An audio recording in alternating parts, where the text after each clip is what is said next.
My FPL Wildcard Gameweek 30 team selection. Finally, FPL is back after a really, really long international break. So happy to be back, shooting the FPL content, and we're down to the final running of the FPL season. So let's get right into the video. In this video, we're going to talk about, how my team fared in Game Week 21, as well as how my team is shaping up going into Game Week 30. This video is brought to you by myself, FPL.CARNAGE, in association with GW30. So in game week 29, my team scored a total of 74 points. I did take a point hit. In goal, I had Jordan Pickford in the game against West Ham. Unfortunately, they considered a late goal that, took away his clean sheet points, but he did get save points in that game. So 3 points for him. I had four defenders at the back. I had Gabriel, playing in the game against Chelsea. They did keep a clean sheet in the 1-0 win, but unfortunately, he picked up a yellow card and he got ripped off, bonus points that he would have gotten in that game. I had Eight Muri in my defense. Also considered a really late goal to Southampton, although they, ended up winning the game 2-1. Really disappointing. I had about three defenders lose their clean sheets late in their respective games. I also had Nico Williams, who I brought in for Veltman. It was really sad because I was short of point one, so I couldn't bring in Milenkovic, and Milenkovic ended up, returning 10 points. But Nico Williams, 1 point for him in the 4-2 game against Ipswich, before the international break. Robinson with 7 points returned in that game against Tottenham. Honestly, I didn't expect Fulham to keep a clean sheet in that game. I was just really, really relieved to have gotten points returned from, Robinson. It was even a scare on whether he was going to start the game, seeing the rotation in the squad for the past two game weeks. In my midfield, I had Mbuemo in the game against Bournemouth. They did win that game 2-1. Mbuemo came away with an assist to return 6 points. Clivert just 2 points in that same game. Yeah, no goal, no assist for him. Then I did bring in Bruno Fernandes as well for Morgan Rogers, which was honestly my most brilliant move so far this season. The best -4 I've taken so far this season as well. Bruno was able to return two assists, one goal, and three bonus points, returning 34 points as my captain. And then I had Cole Palmer, who was said to be injured and missed out the game against Arsenal, so 0 points from him. I didn't have any player on my bench that could have possibly come in for him, so just the 0 points from him. Up in attack, I had Mamouche of Manchester City with a goal and assist in the game against Brighton. Really, really terrific game from him. Terrific goal. Terrific work on the ball to win the penalty that Haaland converted. And then I had Chris Wood as well in the game against Ipswich. It was really disappointing to see Ipswich, Nottingham Forest score four, and Chris Wood didn't get like any goal involvement. So it must have been sad for Chris Wood captain us out there. So 2 points from him in that game. I had 74 points, 70 points all out.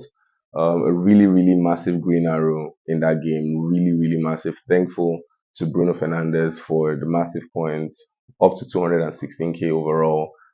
A lot of positives to take as I'm going into game week 30. Now that we're back from the international break, a few of the FA Cup ties have been confirmed, so we now have a little bit more clarity on what's going to happen in game week 32, 33, and also 34.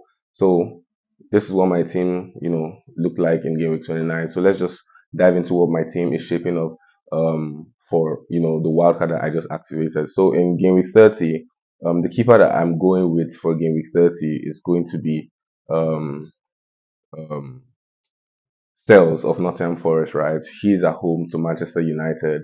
I feel like Nottingham Forest have the best defense so far in the Premier League this season. They've just been really terrific.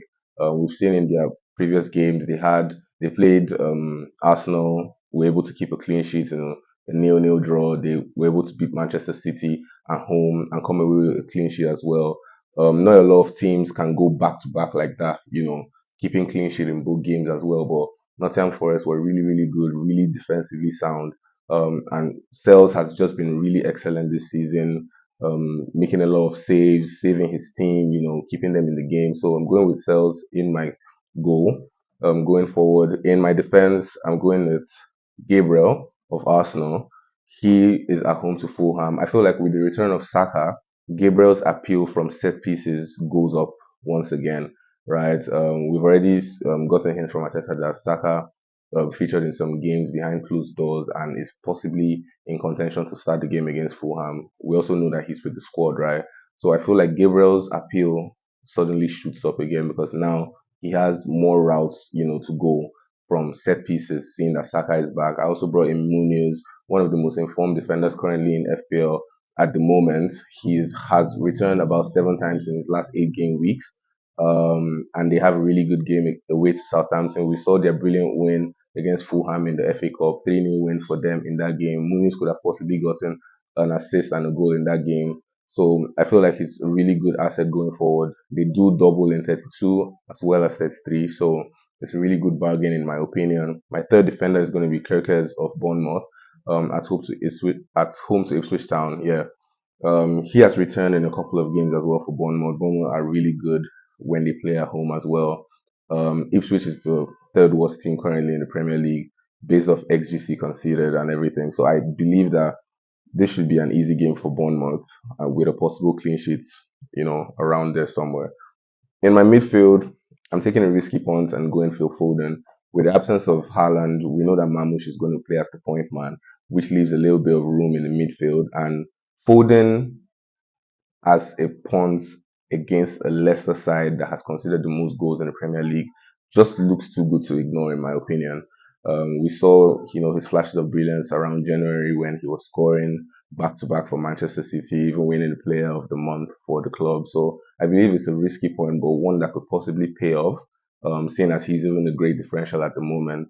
So my second midfielder is going to be the, Saka. Really, really happy to have him back. Before he went on injury, he had 6 goals and 11 assists in the Premier League season. Coming back at home to Fulham, team that he has a good record against. I feel like if we get news that he starts, he is definitely going to be in my starting 11. It's just really, really great to have him back. But yeah, he's my second midfielder. My third midfielder is going to be Clivert. I haven't settled on whether I want to go Clivert or Semenyo because we heard news that Clivert could possibly be rested due to fatigue. But yeah, I may either go Clivert, may go Semenyo, or I may take a punt and go Mitoma for the game against Aston Villa since Brighton have been playing decently well. Since that 7-0 loss to Nottingham Forest, they've been really decent. So I may take a punt on Mitoma.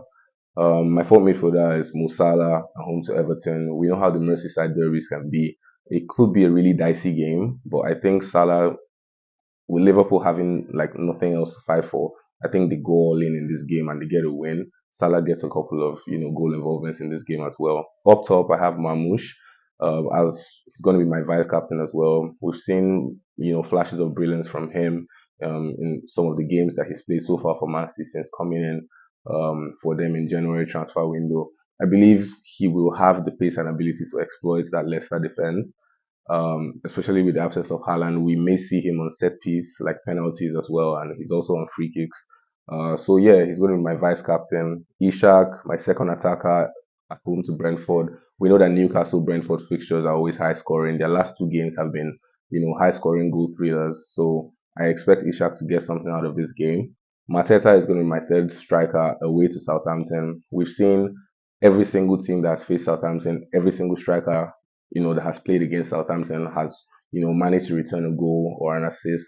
A lot of points returned for strikers that have played against Southampton, and I think it shouldn't be different for Mateta. Although he may not get, the full 90 minutes due to he's just recovering from injury, but I feel he gets 75 minutes in this game at the very least. On my bench, I have Ariola, away to Wolves. Jacob Murphy is going to be on my bench as well, at home to Brentford. Milenkovic at home to Manchester United, and Dambon at home to Brentford. I may take the risk and leave Clivert, and if he doesn't start, I just get sub of Jacob Murphy. Hopefully, him coming off the bench if Clivert doesn't play. But this is what my team looks like. Like I said, my captain is on Mohamed Salah. My vice captain is on Mamouche at the moment. This is what my team looks like going into the deadline. I may also take a punt on moving away from sales and then starting Milenkovic and maybe bringing in Raya or Allison. But other than that, I don't see myself making any other drastic changes to my team. So if you have any questions, please leave them in the comments. I'll get back to them as soon as I can. This video is brought to you by myself, FPL Carnage, in association with GW30.